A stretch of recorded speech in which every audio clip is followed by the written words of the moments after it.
Today we're just going to do some rubbish ideas for fun.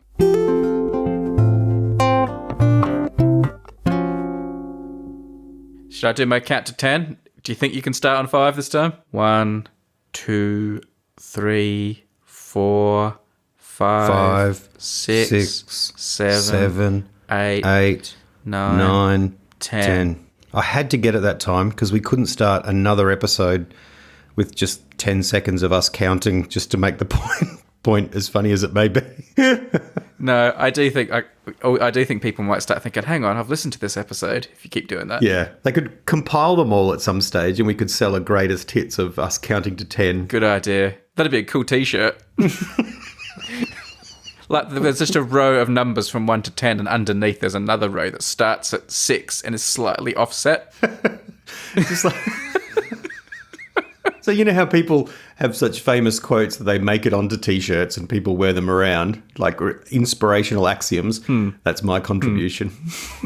That's right. You're like an absent-minded guy who can't even count to 10 properly. Yeah, that's your legacy. That's my legacy. That's it. Should we do a couple of ideas? Are we still doing rubbish ideas from last time, or are we doing proper ideas this time? Have you ever done any other type? Can we wait till we get to the end of the episode and then decide whether it was a rubbish ideas? Yeah. We'll record a little section in retrospect saying, today we're just going to do some rubbish ideas for fun. That's right. Especially Brady. Just tag that on the front. That's right. A little cut and paste. That would be very handy. I think by this point it just is taken for granted. That's right. This season is just the rubbish season. I think that's kind of like like our blue period. That's right. Working blue. Yeah. Oh, remember those 15 or 16 episodes where Tim and Brady had really rubbish ideas? Mm-hmm. Yeah. Right. I thought it was just. Yeah. Oh yeah. No, sorry. I lost a thought there. Sorry about that. This really is rubbish. Sorry.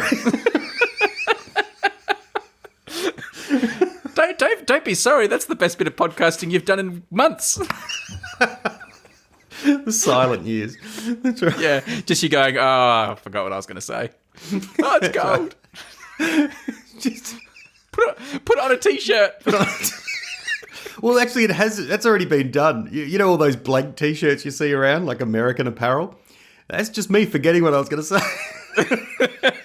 Tim actually gets $1 every time you wear a blank t-shirt. My axiom in life is it's what you don't say, or rather, it's what you forgot you were going to say. Yeah. I think really counts. Tim actually trademarked blank t-shirts. He's a genius.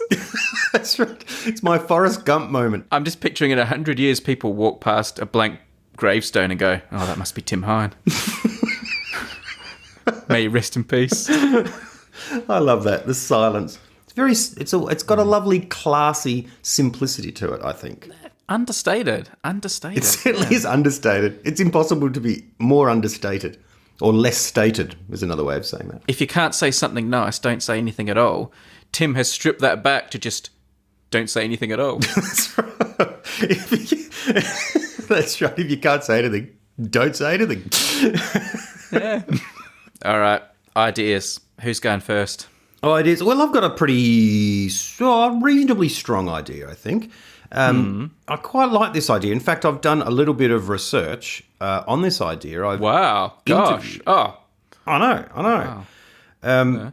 The idea is called My Rebel Moment. Yep. And it's a podcast where people talk about the first big defining moment in their life where they did something that they know they shouldn't have, or they were told that they're not supposed to. You know, a defining moment where they rebelled. And I think these are defining and really interesting moments in life. And I'll start by sharing one from my own life, and then I've got some from a couple of other people that I've spoken to that are even more interesting, actually.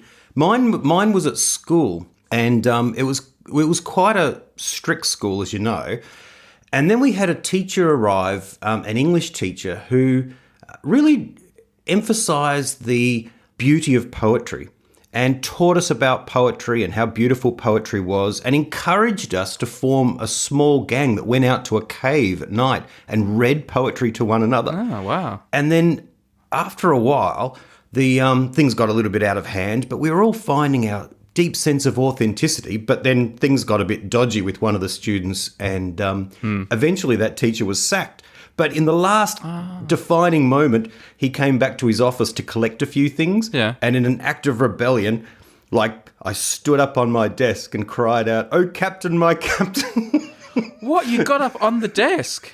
We did. In the classroom? And the whole class got up beside us as well and yelled, "Oh, Captain, my Captain." Seriously? It was... Everyone else in the classroom just followed your lead and did the same thing? Well, not everyone. Some people still compromised. One guy called Cameron. No. Yeah? It was pretty amazing. And then... That's impressive. And then the memory ended. Like, I went to the credits and stuff, and that was it. They should totally make a movie of that, man. That'd be amazing. I remember it very, very crystal clear. It was beautiful. So that was a moment of defiance and rebellion from my childhood that I hold. It was the first time I really rebelled. I remember having a similar thing. I was because, as you know, I grew up on a farm, and I had to work pretty hard, and like pretty much the only time I ever had any fun was when I went to the Tashi station. But then, isn't that where they sell power converters? Yeah. But then eventually I said to my uncle and my auntie, like, I need to do more. I want to get out and explore and stuff. And then one time, anyway, it was the It goes on. It goes on for quite some time. Isn't your dad in that story as well? Yeah.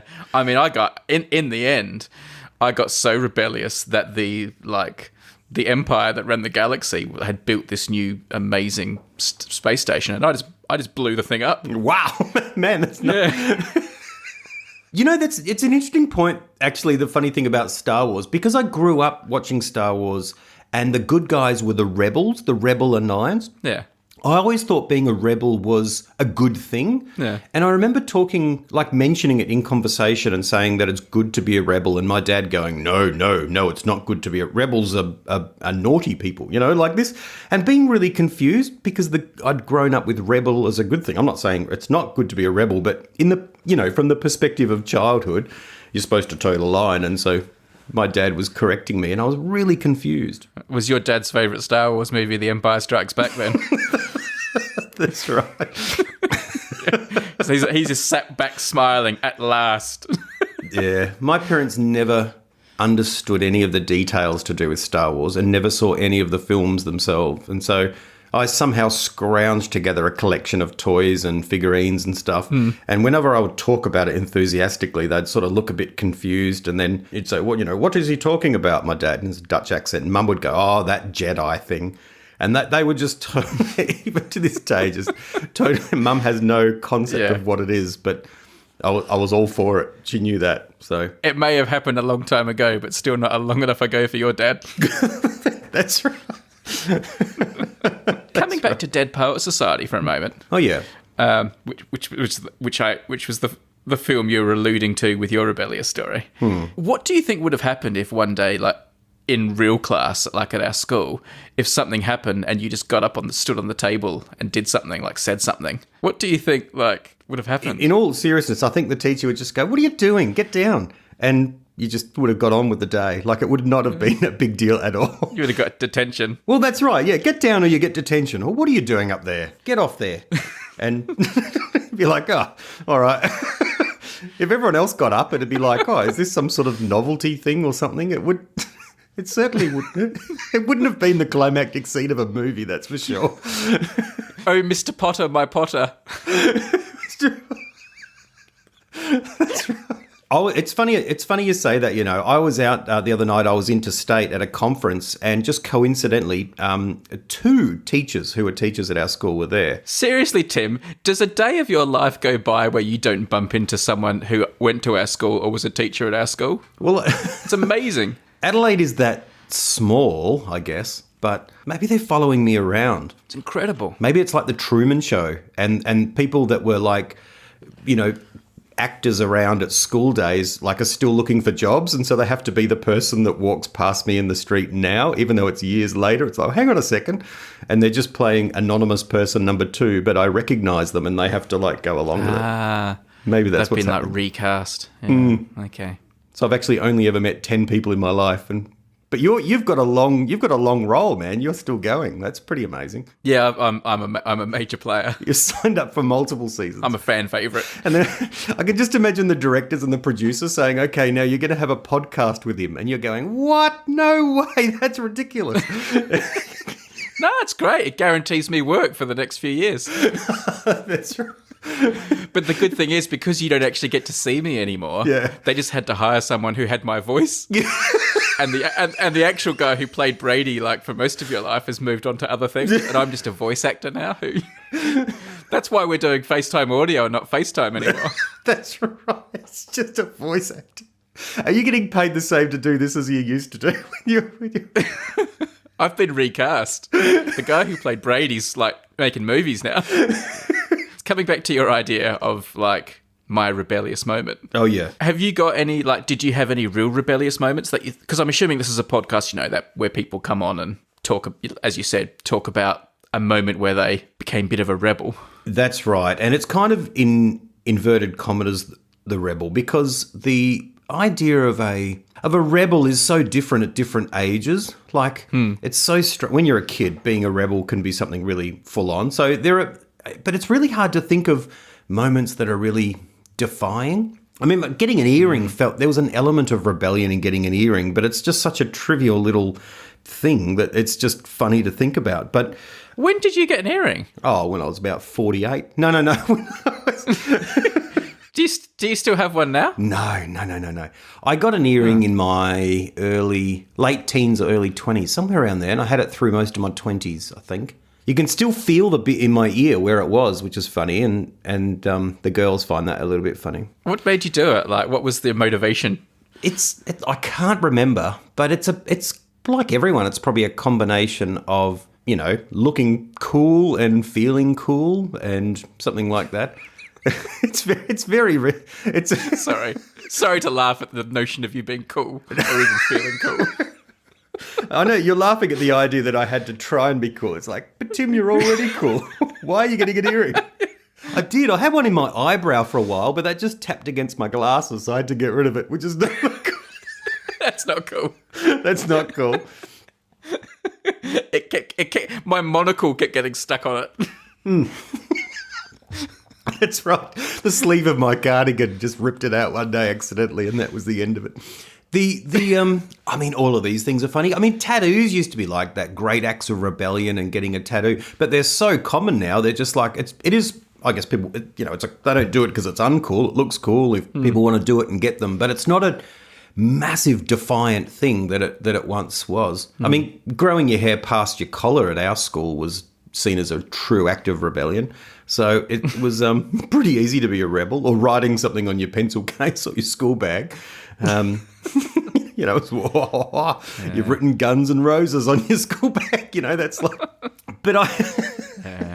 But people also rebel in different ways, don't they? Like some people rebel by as you get older, you kind of rebel by doing the right thing. Like, I'm going to change my life dramatically and do this, or conform, or I don't know. There's funny ways depending on your context you're in. But to get a real handle on this, I actually phoned my mum, who is, you know, truly rebellious. And I asked her... Your mum, who is like... I was going to say she's like a Sunday school teacher, but like she is a Sunday school teacher. That's right. But she sort of talks to everyone like she is teaching them Sunday, which is to say she's infinitely kind and excited and I refuse to believe your mother has ever done anything rebellious. Well, I got a list here of things that Mum did when she was young as a rebel. I asked her the question and she immediately blurted out, "Oh, I lied a lot. I was a liar. I used to lie." And I said, "Oh, Mum, I almost hung up the phone." I think that's the first time she's ever lied. Well, I said, "What's an example of a lie?" And she said, well, she told one of her teachers at school. My mum is now 80. She turned 80 a few months ago. She said when she was at school, she told the teacher that her dad was a policeman. he was telling her off, and she said, my dad's a policeman. And she says, isn't that terrible? And she sort of had to pause for a moment and say, well, I can't believe I told such a big lie. She also told several other students this lie. Wow. But he wasn't a policeman at all. He milked cows like he was a farmer in the area. And I'm sure they would have known that, but... Do you feel like she was letting it off her chest and like she was relieved to finally like free herself of this burden?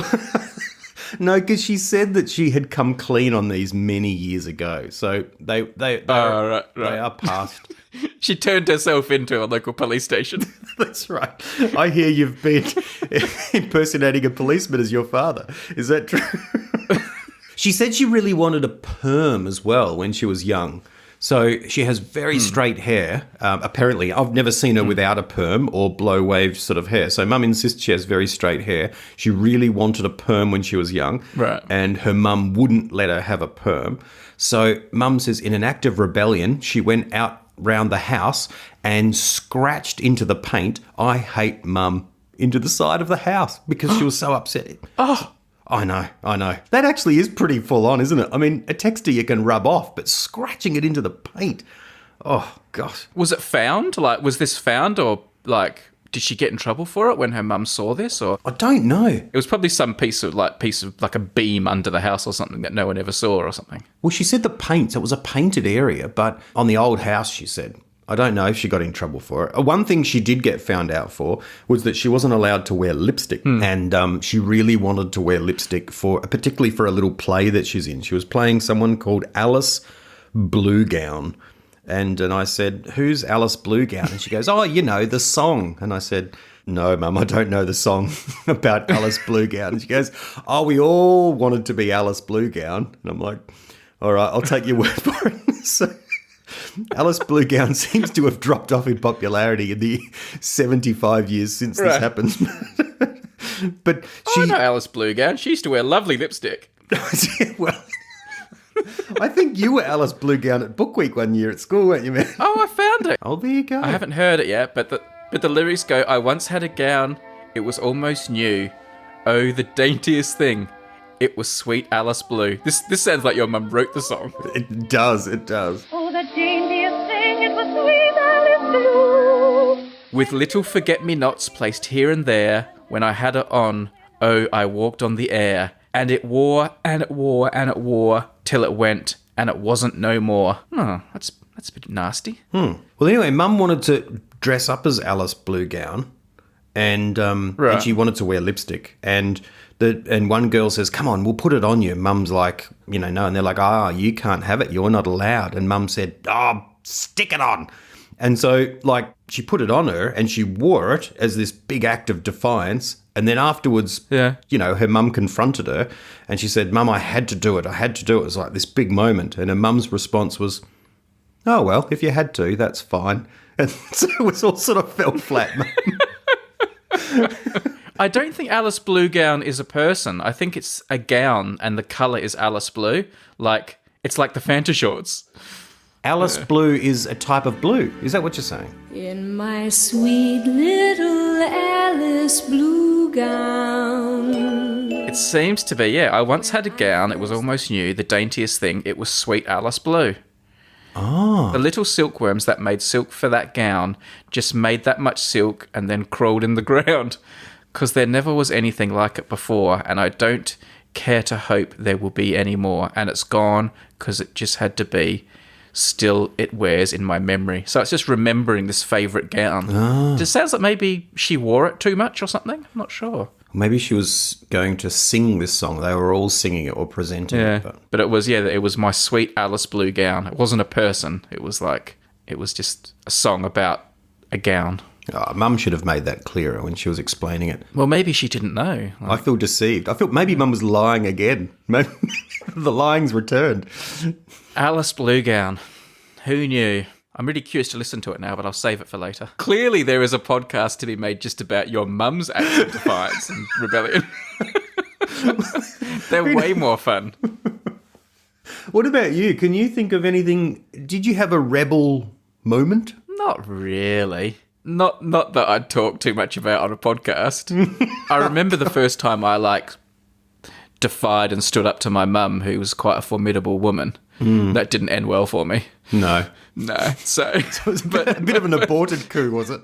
Just it was very much an aborted coup as my mum drove off to school, leaving me behind, and me having to figure out how to get to school on my own. Oh wow, yeah. But the funny thing was, it never occurred to me, because my mum used to drive me to school, and she said, "Oh, I'm not driving you to school then," and just like left. And it never occurred to me that meant I could have the day off school. Oh. Like, all I did was panic and think, oh, how am I going to get to school? Like, I have to get to school. I have to find a different way to get to school. And it was like, and I was having to figure out, I'd never caught like, public transport and buses and stuff before. And I was figuring out, how do I do it and where do I go? And like, I never thought, oh, I'll just stay home and watch Star Wars. But anyway. That's how unrebellious I was. Yeah, Mr. Responsible, that's right. Yeah. It is funny how people can see it as a moment of self-definition and so forth, a big moment where they finally stood up. And if any youngsters are listening to this podcast, I want to say that, choose your rebellious moment wisely. Don't do anything naughty. That goes for you too, man. You've not had yours yet, so I'm just saying, when the moment comes. I mean, it would be quite a funny podcast idea if your whole premise was to always have people like your mum or me, people who aren't particularly rebellious, and make that the joke. And instead of calling it like, my rebellious moment, call it like rebel without a clue. Oh, yeah. And how bad they are at like being a rebel. Yeah. They're just endearing stories of being rebellious, particularly if they were totally sincere in sharing it. Yeah. Like my mum on the phone was like, well, you won't believe this one. And then she told it to me and she just, emphasised that she'd changed her ways and so forth. I don't know if it made the news in Australia, but it's still a real fun. It's still an ongoing joke and meme here in the UK. But the previous Prime Minister, Theresa May, was interviewed like when she first came into office, and they were trying to, put flesh on the bones and show what the woman was like behind the politician. So they were asking her like very human questions, and they asked her what like the naughtiest or worst thing she'd ever done was, and she kind of ummed and ahed for a minute. And then in the end, her answer was talking about how when she was young, her and her friends used to run through fields of wheat. I have to confess, when me and my friends sort of used to run through the fields of wheat, the farmers weren't too pleased about that. So it's like this ongoing joke, and comedians use it all the time. When you're talking about doing something really bad, people talk about running through fields of wheat as like the worst thing you can possibly do. How can we have a Prime Minister who once ran through a field of wheat? That sounds like from your mum's Alice Bluegown school of rebellion. I remember going one time, this moment where mum was going to have a snooze and I was riding my bike around, and I said to mum, can I ride down to these friends that we see that's like a few streets away at the end of a big hill?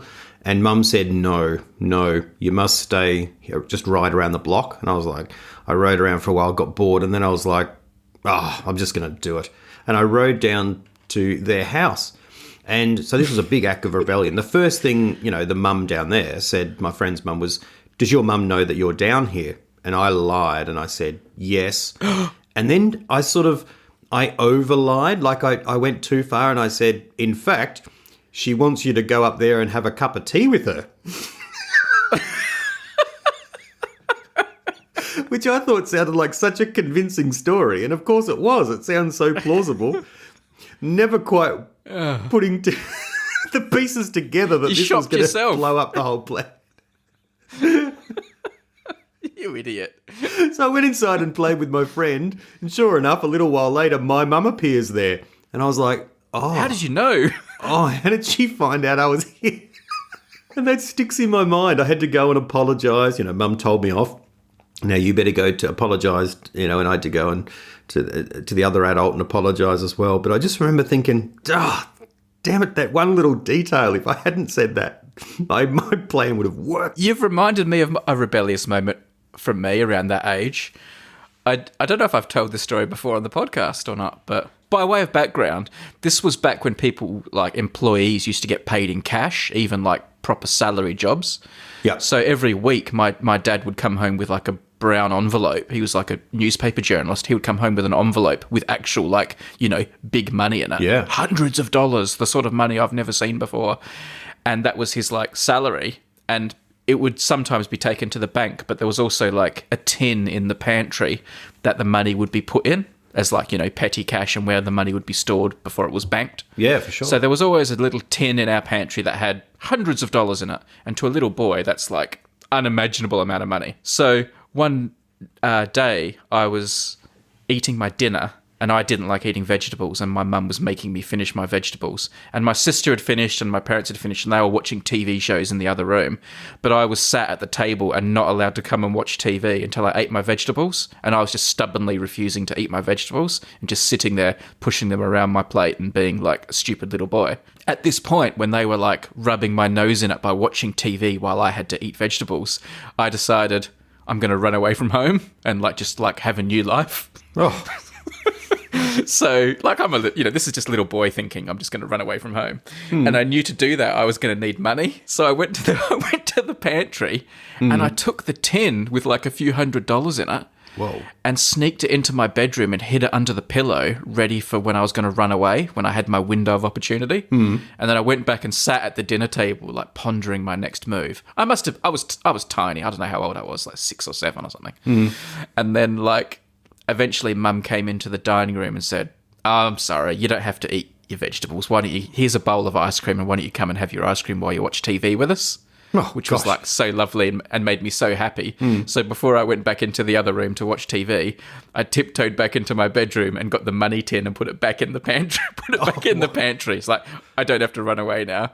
But for 2 or 3 minutes, I stole all my family's money. Wow. That's like a sliding doors moment, man. Who knows what would have happened? I could have been living a life on the streets with $200. You could have. 7 years old. What was I going to do? I don't know. All I would have done was buy, I would have just bought mixed lollies. I remember, that's right, which is all you need. It's all you need. I would have walked straight to the deli and said, how much lollies can I buy with this? And handed over $200. I remember having an argument with my dad and then kind of leaving, I'm off and just going over to the park and then cooling down and then just go home. It's just boring. It's just I just want to go home now. So you actually did it. You technically ran away from home for a few minutes. For a few minutes, yeah. Those were tough days. Tell me, what was it like? On the streets. You should make a film about that, man. My life on the streets. My life on the streets. 3 minutes at the park. On Henry Street, to be precise. Yeah. Wow. Those were the days. We could have met up and pooled our funds. I would have had, a couple of $100s. Oh, that's true. Yeah, we could have. Who knows what we could have done? We would have had a lot of KFC. We could have. Yep. Back in those days, we'd still be going. Could be living in a bucket. All right. So my rebel moment. So people, again, I'd love to hear some rebel moments on Reddit if people want to share them. And also tell us about the time that you didn't run away from home, because it seems like all kids have one of these stories. What's the most trivial thing that made you nearly run away from home? Mine was having to eat the vegetables. I can't remember what mine was about. Yeah, it was probably you wanting to get an earring. It It was you sticking up for Han Solo and Princess Leia, and your dad's like, no, they're rebels. That's right. We've got time for an ad, Tim. Now look, before you press the button to skip the ads, because look, let's be honest here, people sometimes will do that. There are parts of podcasts that people like to skip. I know for a fact a lot of people probably skip the parts where Tim's talking. So look, that shouldn't be your rebel moment, by the way. That's it. I'm skipping this. No, we try to make the sponsorship section here fun and interesting, and we're going to try it again today. So today's sponsor is again Storyblocks Video. Cool. This is the site you go to download stock footage, After Effects templates, all sorts of stuff that you could use in your creative projects. I use Storyblocks all the time for my YouTube videos. You might need them for a website or something you're working on. They've got this incredibly huge library full of stuff you can use royalty-free and put them into your projects. And you can go to storyblocks.com/unmade. Check them out. Consider joining up. If you go storyblocks.com/unmade, they'll know you came from here. But in talking about them today, I thought what we should do, Tim, is kind of like give them come up with sort of games and ways to kind of review the product a little bit. Oh, yeah. I thought a fun thing to do, if you can you call up your Storyblocks website? Yeah. One thing I notice quite often is when they use like generic footage of people doing something like, using a laptop or walking down the street and stuff that you might need for your video. Yep. They sometimes describe the person. And they often use words like, attractive or beautiful or handsome and stuff. So I think, do a search on the word handsome, and let's have a look at the results that come up. Handsome, here they are. I hope you've got the same results as me. I don't know if you have or not. What's your first result there? I have portrait of handsome.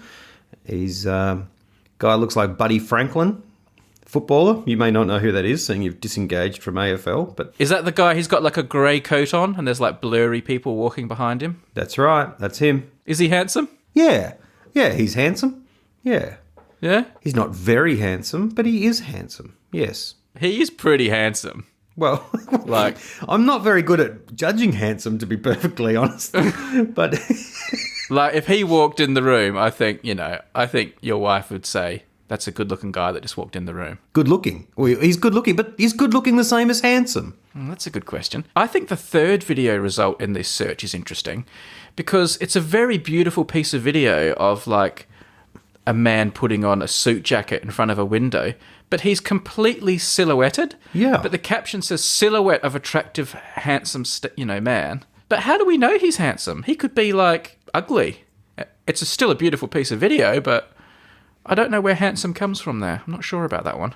No, that's interesting. It is a handsome silhouette. There's not a lot of variation between silhouettes, though, is there? But if you go down 1, 2, 3, 4 to the fifth row of search results, there's a bearded man with a ponytail. I'm going to go out and say I don't think he qualifies as handsome. No, he's not handsome. Have you ever seen a handsome man with a beard? I mean, let's be honest. They may be a handsome man, but I don't think the beard...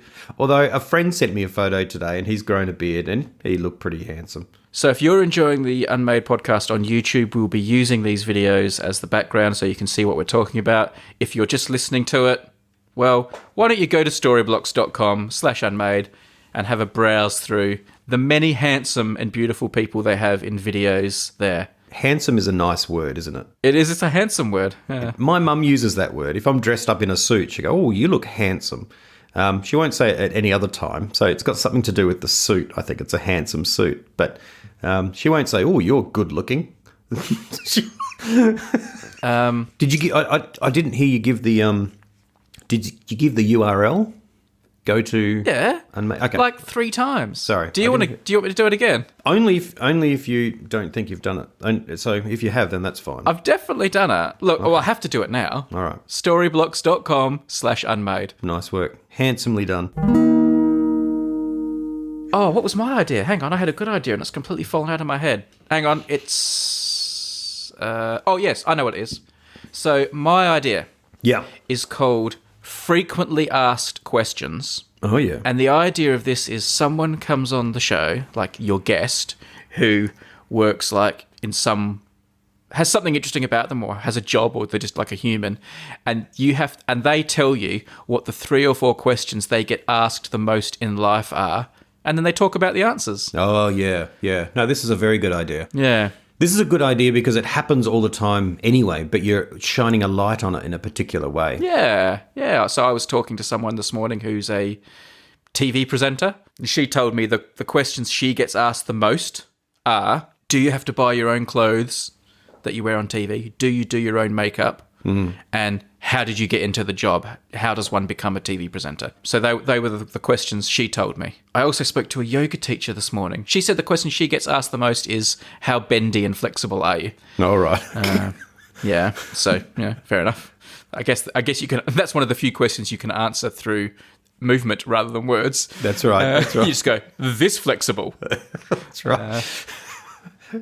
The person that comes to my mind when you mention that is a pilot. A pilot is a classic job where suddenly the whole table at a dinner wants to ask lots of questions, and Really? yeah. Well, maybe not for you, but this person is interesting. And I remember being at a dinner and sitting, and it was sort of like a function. So there were several people around a table, and he was being asked questions and telling lots of really interesting stories. And he's an international pilot. So there's all the typical things about, do you normally have to eat a different meal to the other pilots? Is that true? And where's the area that you sleep? Is that really comfortable, like first class? Oh, yeah. Just all those sorts of little things, And Yeah. and I remember hearing them once, and then it was one of those dinners where it's like, okay, everyone, you need to, for dessert, we're going to move to a different table and we're going to ask, meet some more people. But I ended up on the same table again. And so people just asked him other questions. So tell us about this. And I just listened again like, oh, I kind of know the answer to this, but this is still interesting. So they asked the same questions all over again, and you just had to different people asked the same questions, and he just sort of was there, and his long-suffering wife, hearing them all for the millionth time, is just sort of smiling along, and I was thinking, oh wow. I mean, one of my best friends is an international pilot, and so I guess I have heard him get asked those questions a lot, like where do you sleep and things like that. But because I'm really into aviation, I quite like hanging out with him. But that's because I like asking really, really super detailed questions. I guess I don't ask him typical questions, but. What about you, man? The question I get asked the most is probably, how do I make money? Because when people find out I'm like a YouTuber, they'll ask me, what do you do? I make YouTube, or what do you make? And then they'll probably ask me what I make videos about, And then once that's dealt with, once the really superficial stuff's dealt with, the question everyone wants to know is, how can you make YouTube videos for a living and earn money? And then this is when you say, I just steal it from a tin in my mum's pantry. That's right. I sell blank T-shirts of Tim Hine quotes. They've become hugely popular. In fact, so much so that I gave a talk one time, and I knew I was going to be asked it. So I did my presentation. They were like PowerPoint slides, and then at the end, I said, there's a slide that sort of said, has anyone got any questions? And someone put up their hand and asked, how do you make money? At which point I pressed the button and went to the next slide, which was all about how I make money. All right. Because I knew that was what was coming next. So, yeah. I mean, there are different hats as well. For example, you are a parent, which I am not. So that you must have, when you're wearing dad hat, there must be questions. And also, you have a job in, academia and stuff like that. So there's a bunch of questions I'm sure you deal with there. What I would be interested to know, and where I'm kind of going with this podcast, is some of the other things you've done. For example, I know you used to work in a petrol station, pouring petrol. I know you used to work in a music shop, selling CDs and records and stuff. What were some of the questions you used to get in those jobs? They're almost more interesting to me. What was the thing when someone walks into a music store and you're the guy, stacking shelves and working at the counter and stuff like that? What did you get asked the most? Well, most of the time you have to go up and you're trained to ask opening questions, and questions that engage the people, like hello, and then, who are you looking for, and that kind of stuff. So most of the time, if someone wants to talk to someone in a music store, it's because they're a bit lost and confused. Anyone who knows what they I would never ask the question of anyone, because you just know what you're looking for and where to find it and how it is and so forth. But most of the time it's that Celine Dion song. Have you got that Celine Dion song? And you say, well, that's both the Titanic soundtrack and her latest album. Let's talk about love. It's that kind of. But so it's a simple. But will you ever get people just coming in going, "What should I buy for my son?" And they've got no idea. They just know they have to buy music. Yeah, that's a dream. It's a dream to be asked your opinion, because then you feel like you're really working in a record store. We're sitting around making top 5 lists in in high fidelity and cool. That's right. Yeah. So what do you think? And I'm like, well, let me show you some good bands. Here's what I think they'll like. But that happens once or twice a year, and the rest of it is I'm looking for the soundtrack to that Adam Sandler film, and you're like, oh, gosh, what am I doing? I tell you what was funny. You sell truckloads of things you've never heard before. Yeah.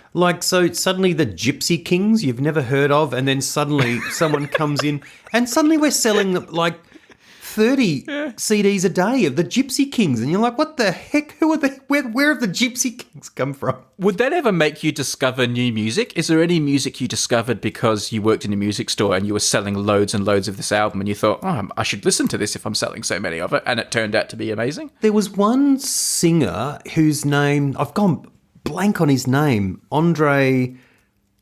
Oh, he's the blind singer. What's his name? Andrea Bocelli. I'd never heard of him, and then suddenly we're selling truckloads of his CD. And at the time, I didn't like it, but since I've come to like it and listen to it from time to time. Yeah. But that was one of the ones where suddenly it exploded. The Gypsy Kings I've never got into. One of the things I loved doing the most in the record store was going around and just finding classic and great records that we didn't have the full collection of. So I'd just go over and just be grousing through, and we go, oh, we don't have... Michael Jackson's Bad, and just go and order it, and we don't have this old Midnight Oil album and this new Midnight Oil, like just basically being able to reference under the assumption that I know every record by every person, and we don't have this one and this one and this one, and just going and ordering. So it was almost like a constant audit of the whole collection, and I quite enjoyed doing that. What about as a dad? Are there questions? I mean, obviously you don't get asked the same question over and over again by your kids, or maybe you do. But like, what as a parent? What do you expect as questions? What are frequently asked questions, or frequently asked types of questions? Well, with other parents, there's the common questions of, do you have any kids? And, and, what age? And, then what school do they go to? Or they're looking for a connection point. Oh, yeah, me too. There's those sorts of questions around their age. From the girls, I get asked the same questions over and over, often. Like, okay, what's your favourite colour? Why will they ask you that multiple times? Because they can't remember, or? I think they just want to know if it's changed. Okay. Yeah. Or what's your favourite? Yeah. Because they're thinking about colours, because they're, colouring in and doing all sorts of stuff. And what is your favourite colour, Tim? My favourite colour... I've told you this a million times, Brady. You don't have to keep asking. Do you want to know what mine is? I do. It's Alice Blue.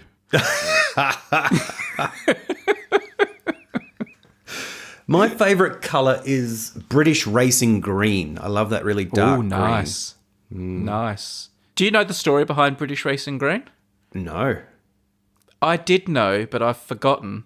Oh. But it's like it comes from Ireland, even though it's like associated with England, and it's because of something that was held in Ireland, and the green was used. In relation to racing? Like a race in Ireland? Yes. And this is a motor race? Oh, I used to know the answer to this because it was in a video I made. Hang on, I'm trying to look it up. This is interesting. You've forgotten the content of videos you've made. Yes, here it is. Yeah, of course, it happens all the time. It's all coming back to me now because the video I made was in a clock museum.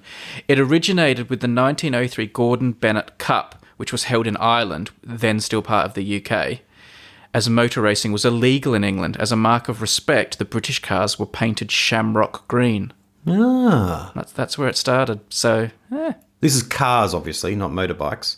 Yes. Yeah. Yes, I believe so, yeah. It's a nice colour. It's a nice colour.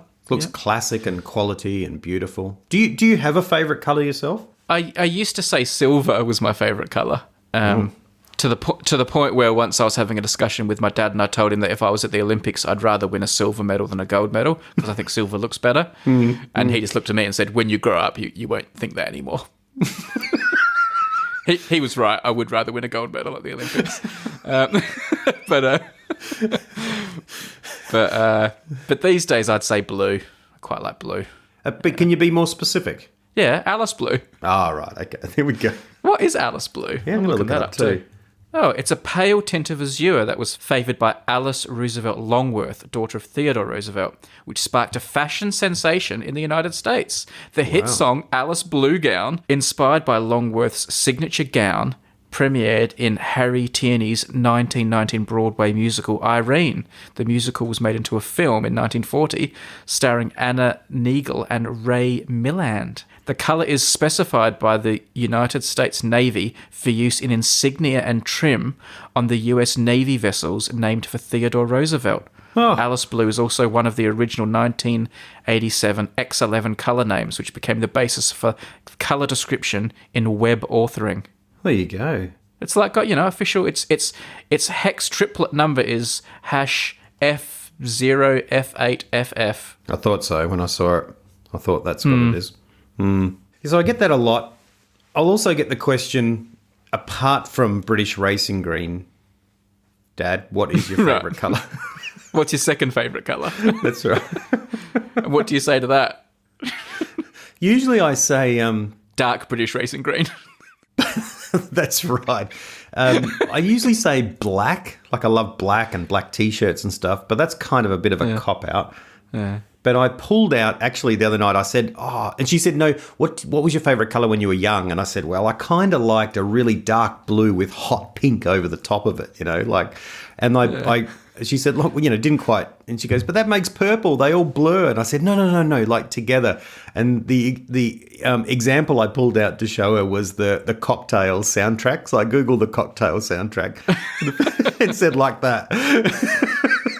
That's two colours. You're cheating now. Yeah, I know. You're rubbish. You're rubbish. Do you think you could sustain a podcast all about favourite colour? My favourite colour. My third favourite colour. Next week, we'll get to my... Next week, my third favourite colour. Or just call it my third favourite colour, and you have a new guest on each week, but they're not allowed to even mention what their first and second favourite colours are, and that remains always like forbidden information, and they just talk for ages about their third favourite colour. Just a colour that they moderately like. Yeah, and you have to die not knowing what like the two colours they like more are.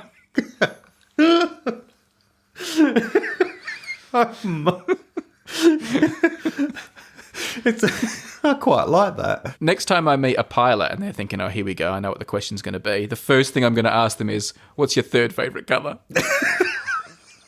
Don't you want to know where I sleep or what I eat or how awesome I am? No, just your third favourite colour. What's your third favourite colour? And then they'll say, well, my first favourite. You go, no, to yourself. Don't say it. I don't want to know. Put your finger up to their lips. No. Yeah. I couldn't give a stuff what your first and second favourite colours are. It's your third favourite colour. It would be ironic if your third favourite colour was bronze. Oh, yeah. Nice. Very nice. That would be a good answer. That would be a cool thing to say, as if you were one of the people that was presenting the medals at the Olympics and you get to the third person, you go, what's your third favourite colour? They go, bronze. Well, your lucky day. Here you go. If you were at the Olympics and you were handing out medals, right, and you didn't get to hand over the gold or the silver, but you were handing over the bronze, what would you say to the person as you handed them the medal and put it over like their head? It'd be difficult to think of it, wouldn't it? Like, well, better than fourth or something like that. Yeah. Yeah. Better luck next year, or here you go, here's your medal. Here you go. Here, all right. Here you go. Here you go. Do you even want this? You could say this is probably a bigger honour for me than it is for you, isn't that right? I got asked to present a medal at the Olympics. That's a pretty high honour. Imagine if that was like your greatest moment was like handing over a bronze medal at the Olympics. Like, I guess that'd be all right. I'd do it if they asked me. It'll never happen to me. So, questions? We're giving that podcast idea a thumbs up. You like that? I think one? it is good. Say Steven Spielberg. What would be the first 3 questions you'd ask Steven Spielberg?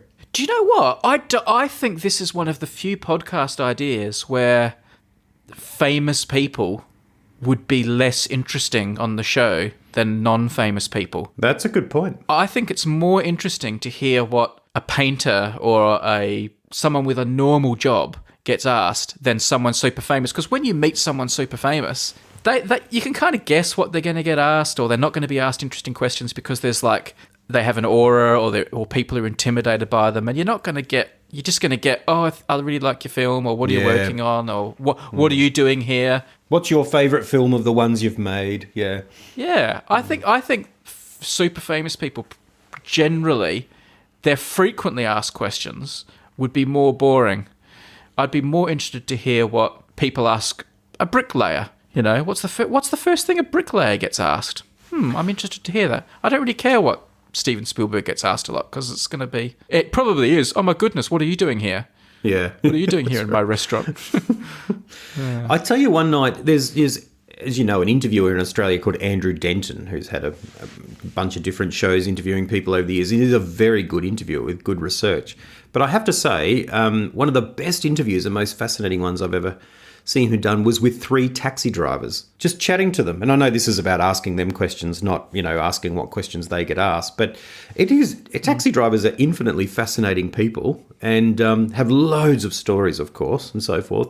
And it was much better than sitting through another interview with, Russell Crowe or whoever. I'm terrible. I ask the same question of a taxi driver, an Uber driver, or generally taxi driver all the time, which is... have you got a long shift today or tonight, or you at the end of your shift? That's always my opening salvo. Are you busy? What time are you on till? Yeah, I like asking them what the biggest fare they've ever done is. What's the furthest they've ever taken someone? Oh, yeah. That is always an interesting story because there's usually a story to go with it. The person they picked up at the airport who wanted to go to Scotland, Do you know, I was in a taxi the other day and I was looking at my phone and I suddenly felt self-conscious, like here am I rudely just looking on my phone, at email or whatever, and not talking to the taxi driver. And I was wondering, for those who have been taxi drivers for longer than 10 or 11 years, whether that's a massive change that's happened when people used to get into cabs before and after smartphones. Because surely... Has it become a more lonely job? Yeah.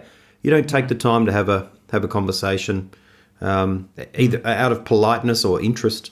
Maybe people just don't even bother anymore. So Tim texted me and said, I wonder how lonely my taxi driver is right now who's sitting in the front of the... That's right. I just tweeted, here's a hypothetical. Do taxi drivers. I've learned something else about you tonight. You like Alice Blue. That's lovely. New favourite colour. Alice Bluegown. Gosh, she was a great lady, Alice Bluegown. Who's going to be the one to tell your mum that Alice Bluegown's not a person? No, I think I think I got the wrong end of that stick, to be perfectly honest. But I have written it here as Alice as a first name, and then Bluegown as with a hyphen in between. So I got that totally wrong, and I'm sure once I clarify it, I'll be she'll then explain it to me again. I'll go, yes, no, I understand now, Mum. Yeah, well, I'm sorry I missed that conversation.